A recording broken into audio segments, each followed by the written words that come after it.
Good morning students. कल हमने चर्चा करी थी क्रमोन्नति पद्धति की और आज हम चर्चा करेंगे क्रॉस ब्रीडिंग यानी संकरण पद्धति क्या है और इसके फ्लो डायग्राम से समझेंगे कि इसको कैसे प्रयोग में लाया जाता है। अब इसमें आप देखेंगे कि क्रॉस ब्रीडिंग में आपका दो विभिन्न जाति के शुद्ध वंशीय नर एवं मादा को मिलाते हैं। इस प्रकार दो जातियों के गुण नई जाति में आ जाते हैं। नर एवं मादा पशुओं के पूर्वजों का कोई संबंध नहीं होना चाहिए, यानी अगर आप 2, 3 या 4 जनरेशन पीछे जाएं तो इनका आपस में कोई ये एक ही परिवार से नहीं होने चाहिए। इस बात का विशेष ध्यान रखा जाता है। और जाति में नए गुण लाने के लिए इस प्रणाली को 3 प्रकार से प्रयोग में लाया जाता है। तो इसको ज़रा आप ध्यान से समझेंगे। पहली जो क्रॉस ब्रीडिंग में प्रणाली आती है, टेक्निक आती है, जिसे हम बोलते हैं क्रिस क्रॉसिंग। क्रिस क्रॉसिंग में आप इस डायग्राम में देखेंगे, जब दो शुद्ध जाति के नर एवं मादा पशुओं को एक के उपरांत एक दूसरी से सहवास कराते हैं तो इससे विभिन्नता बढ़ती है, यानी डाइवर्सिटी बढ़ती है। आप जितने पेरेंट को इंक्लूड करेंगे, जिनको यूज करेंगे आप ब्रीडिंग प्रोग्राम में, उन सबके जो जेनेटिक गुण हैं, जो अनुवांशिकीय गुण हैं, वह उनकी संतान में आते जाएंगे। अब पीढ़ी दर पीढ़ी कितने प्रतिशत गुण संतान में आते हैं, इसको आप फ्लो डायग्राम से देखेंगे।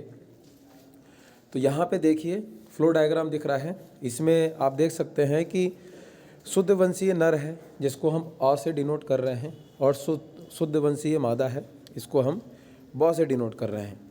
अब अगर इन दोनों को हम ब्रीडिंग प्रोग्राम में उपयोग में ला रहे हैं तो आप देखोगे, जब शुद्ध वंशीय नर अ और शुद्ध वंशीय मादा, इनका जब इनके बीच में क्रॉसिंग कराई जा रही है तो उत्पन्न संतान 1, जिसको संतान 1 दिखाया गया है, इसमें माता पिता दोनों से 50-50% जो आनुवंशिक गुण हैं वो आएंगे।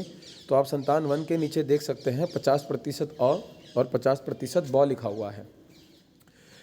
अब इस संतान में का क्रॉस जब सांड ब से फिर कराया जाएगा, आप देखिए यहाँ पे सांड ब रिपीट हो रहा है, ऊपर देख सकते हैं कि सांड ब से जब इसका फिर क्रॉस कराया जाएगा प्रोजनी का यानी संतान का, तो ब देखिए कॉमन हो गया यहाँ पे। तो इस 50% और जो आनुवंशिक गुण है, इसका भी आधा अगली पीढ़ी में जाएगा, यानी 25% और हो जाएगा। और नीचे जो आप ब देख रहे हैं, इसका भी 25% आनुवंशिक गुण है, यह भी संतान में जाएंगे। तो 25% इसको याद रखिए। लेकिन यहाँ पे हम फिर सांड ब से ही क्रॉस करा रहे हैं तो 50% इसके आएंगे।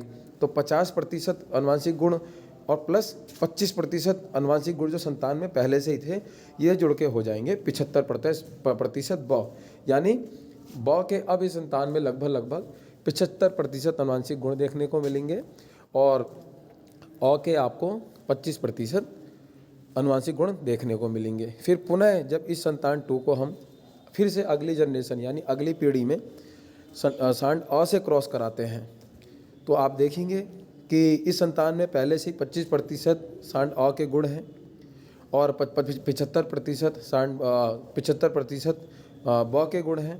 तो अगली जनरेशन में कितने जाएंगे, फिर संतान, पहले तो संतान के देखिए कितने जाएंगे। संतान में जो पहले से ही उपलब्ध हैं, तो 25 का आधा करिए 12.5।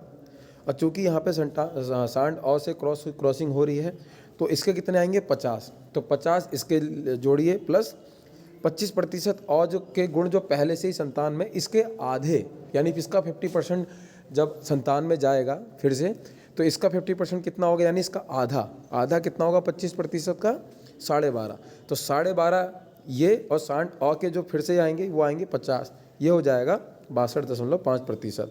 और ब के 75 का आप आधा करके देखेंगे तो इसका संतान कितना जाएगा 37.5%।